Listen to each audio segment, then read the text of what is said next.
du Père, du Fils et du Saint-Esprit, un seul Dieu, Amen. Chers spectateurs, j'aimerais vous parler des femmes célèbres dans la Bible et l'histoire. La première vérité est que la femme était nécessaire dans ce monde. La Genèse nous révèle un fait étonnant de l'histoire de la création. Dieu créa toutes choses à la perfection, mais au milieu de cette merveilleuse création, il vit que quelque chose manquait. Le Seigneur Dieu dit, « Il n'est pas bon que l'homme soit seul. » Et Dieu combla ce manque en créant la femme, puis Dieu vit tout ce qu'il avait fait, et voici, c'était très bon. Notons que Dieu créa la femme avec un élément plus doux que celui dont provient l'homme. Dieu créa l'homme de poussière et il créa la femme à partir du corps de l'homme. La femme a donc été créée en deux étapes. D'abord, la création de l'homme, ensuite, la création de la femme à partir de l'homme. Il est faux de dire que la femme a été imposée à l'homme. Adam avait besoin d'Ève. Toutes les créatures vivantes furent créées par double. Quant à Adam, il ne trouve point d'aide semblable à lui. Ce besoin intérieur qu'éprouvait Adam parvint à Dieu, qui l'exauça et lui créa une aide semblable à lui, c'est-à-dire du même niveau, et comme lui, à l'image de Dieu et à sa ressemblance. Et Dieu prit une côte d'Adam, sans douleur, et en créa Ève, sans douleur, car la douleur n'a été connue qu'après le péché. Dieu fit tomber Adam dans un profond sommeil et lui retira une de ses côtes, accomplissant ainsi la première anesthésie au monde. Ève fut, et Adam s'en réjouit, voici cette fois celle qui est os de mes os et chair de ma chair, on l'appellera femme parce que elle a été prise de l'homme. Adam et Ève formaient un seul corps avant d'être mariés. Et ce, parce qu'ils provenaient d'un même corps, remarquons dans l'histoire de la création qu'Ève, bien que différente d'Adam, sexuellement et physiquement, lui était égale en nature, en pouvoir, en grâce et en don. Elle était à la même image divine, ainsi qu'il a été dit que Dieu les créa à son image, hommes et femmes. Il les bénit ensemble. Ensemble, il leur donna le même pouvoir sur les animaux de la terre, les oiseaux du ciel et les poissons de la mer. La femme fut d'abord appelée femme car elle a été prise de l'homme. Mais après le péché, après avoir enfanté, Adam l'appela Ève car elle est la mère de tous les vivants. La femme a eu un rôle dirigeant tout au long de l'histoire. Des femmes sont devenues reines, soit par héritage, soit en épousant des rois. La reine Esther n'était pas une dirigeante du simple fait d'être l'épouse d'un roi, mais elle a effectivement eu à diriger le peuple juif.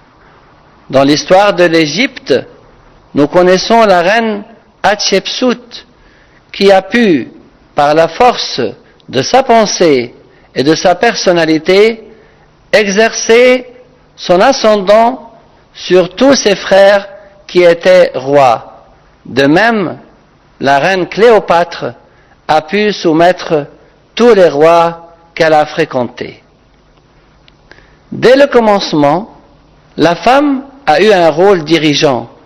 Ainsi, Ève, hormis le rôle qu'elle a joué en incitant l'homme au péché, a de toute façon influencé et dirigé Adam. La femme a donc été dotée des qualités de leader dès le commencement. Je dis cela pour prouver que la femme est tout à fait apte à diriger. Comme exemple, nous pouvons citer Abigail qui a dirigé et guidé le roi David. David a loué sa sagesse et lui a dit « Béni soit ton bon sens et béni sois-tu, toi qui m'as empêché en ce jour de répandre le sang et qui a retenu ma main. » Il lui dit aussi « Vois, j'ai écouté en voix et je t'ai favorablement accueilli. » L'homme qu'Abigail a commandé était un prophète et un chef d'armée.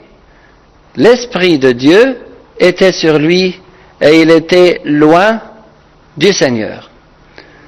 Souvenons-nous de Déborah dans l'Ancien Testament. Déborah était juge en Israël. Elle siégeait sous le palmier qui fut appelé le palmier de Déborah. Et les enfants d'Israël venaient à elle pour être jugés. Elle était aussi prophétesse de Dieu.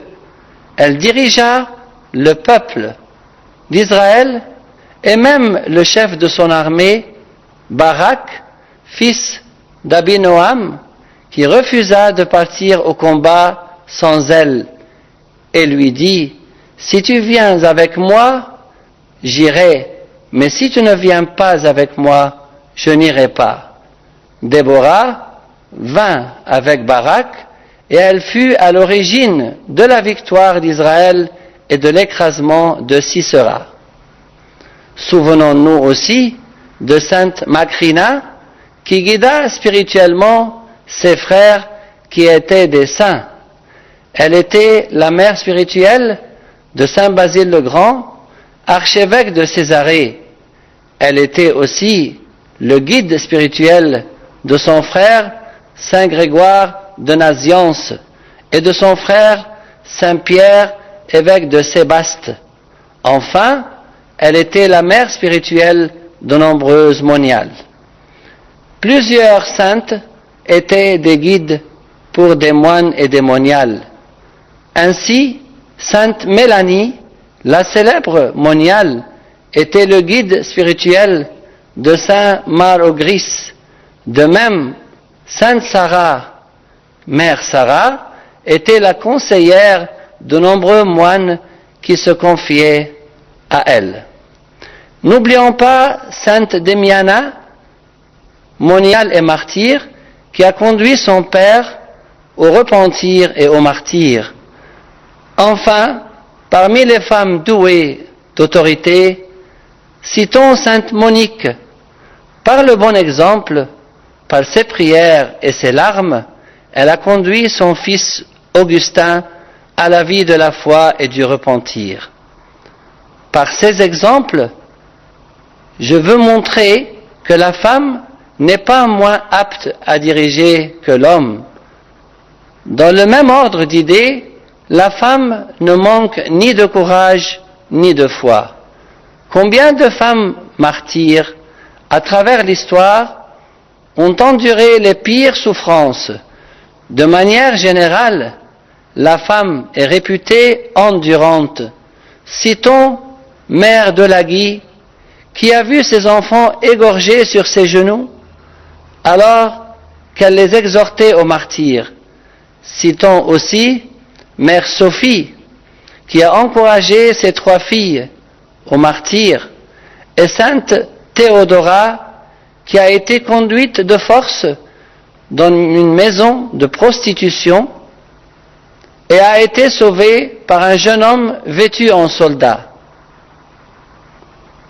Mais le jeune homme fut puni pour son acte et condamné à mort.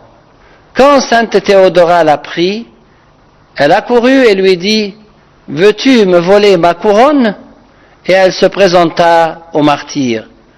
N'oublions pas sainte Catherine d'Alexandrie et l'influence qu'elle a eue. Souvenons-nous de sainte Justine et de la peur qu'elle inspirait aux démons qui avaient peur d'entendre son simple nom. Cette grande sainte a pu conduire Cyprien le magicien à la foi. Les femmes étaient des pionnières de premier plan dans le service de l'Église. Elles suivaient le Christ et étaient ses disciples. Saint Luc fait mention de quelques-unes d'entre elles dans son évangile, puis termine en disant « et plusieurs autres qu'il assistait de leurs biens ». Les Actes des Apôtres font mention de Phébé, disciple de saint Paul, qui était diaconesse de l'église de Sancheré.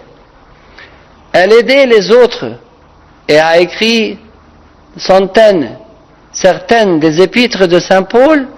Enfin, n'oublions pas les maisons des vierges et des veuves et leurs services. De nombreuses femmes de l'ère apostolique ont fait don de leur maison pour en faire des églises.